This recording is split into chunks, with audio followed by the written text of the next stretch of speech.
What's going on YouTube? Dave back again, and guess what? Today we're taking a look at part 2 and 3 of the build on the Pefect Grade Millennium Falcon. So without further ado, let's take a look. All right, as you can see, I have the mandibles all built up for the Falcon, and I was going to try and do a step-by-step build, and it's kind of hairy when you get to certain parts, and I didn't want to mess anything up, and it just took forever. And I know you guys like videos short and sweet, so here's what we're taking a look at. So on this one, we have it all built up, and I have this one to show you guys how I ended up finding the best way to do this. Now this one is just pieced together. None of the pieces are actually glued. I would do a recommendation though, with all of these pipes that you see, those are not molded on. These are all individual sections that get snapped on or slid into sections. Now my recommendation would be, once you get them into place, do a little drop of like Tamiya extra thin into the slots to kind of cover up those gaps, because taking a look up close, you can see, you can see the little tabs. So you can either fill in those slots, or like I said, just do a little Tamiya extra thin in there, kind of wiggle them around, and they'll fill up the slot so that when you prime it and everything, it'll be good to go. Now they did engineer this actually fairly well, because you can add all the pipes and everything onto the top and bottom section and then put the sandwiches together. And I think that is pretty good. If you do it this way, you're going to have difficulty if you glue the pipes to these pieces of pulling it apart. Taking a look up close at some of the details on here, and it is very well done. Now I do still have some sections that have openings, but the instructions didn't show anything that go in there, so I'm assuming little bits and bobs get added to that later on, but for the most part I did everything that was in the instructions, putting it together like this. You have this section that actually goes into the ship. This is the internal part, so it's going to go like this. This is the bottom side of it. So yeah, a lot of detail, very well done. You can see the little holes and stuff for details. I think, pieces are fidgety as far as how they go together and squeeze together with leaving gaps. So you definitely want to keep that in mind. But I do like the fact that, like this is one of the sections that I would glue down, because you can see, it wants to raise up out of there. Taking a look at these sections, kind of broken down. So this is the internal section. This is two pieces sandwiches together, and then all of these parts for this ring and a majority of these internal parts are all put in by you, the builder. So it adds some great depth and just contrast on there.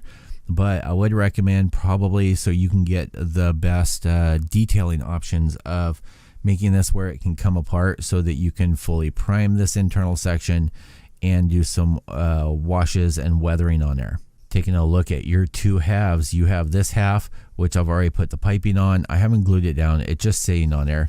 You can see my evidence right there, but it is nice because these pipes that go into the holes, you can see that they fit in.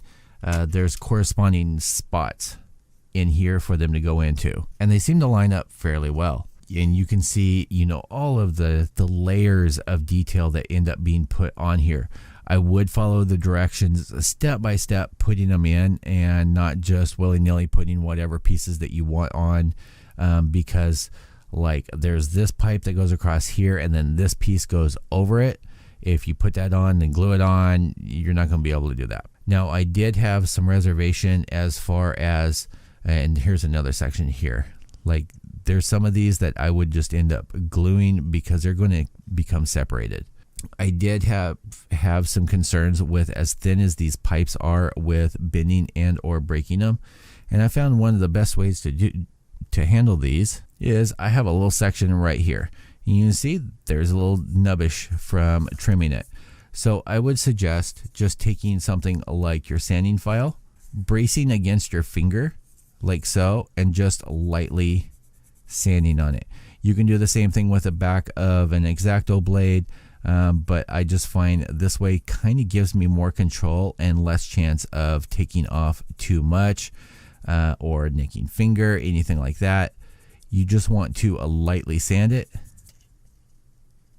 using your finger to brace it, and it comes out fairly well. Sticking this piece back in where it goes, just easily slips right into the slot. Taking a look at the other half here, fairly simple. You know, you've got plenty of details, lots of little holes and stuff, just these wires. I think there's like 4 sections that make up this little runner part right here. You've got that. So the way that they designed this, each side has its own key. That way you can't mess these up even if you pre-build them. Put them together. You just want to line up that key, press together. This side you may have to take some tweezers and just kind of line up these pipes, but they should line up fairly well with where they end up going as long as you didn't bend them. Taking your other half, just lining up. And you want to be careful with where that you end up pressing so that you don't end up damaging these pipes, because there are a lot of them and they are easily breakable. Now here is something that I found actually pretty cool. This doesn't get monotonous having to build each side, and the reason that these all have different runners and not identical parts, because there's not really identical parts on either side. As you can see, you know, even flipping over this way, it's different. You know, your inserts are different, your pieces on the external are different.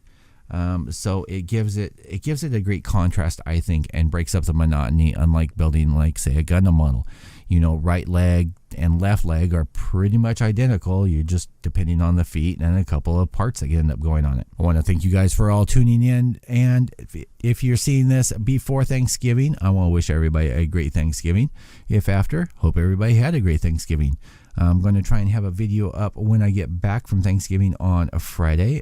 Should be the next section, which I think is a chunk of the hull. So that should be interesting. Thank you for tuning in and hanging out with me. I hope you guys all enjoyed. If you did, leave a thumbs up. If you didn't, leave a thumbs down. I will see you guys all in the next video. Talk to you later. Peace out, YouTube.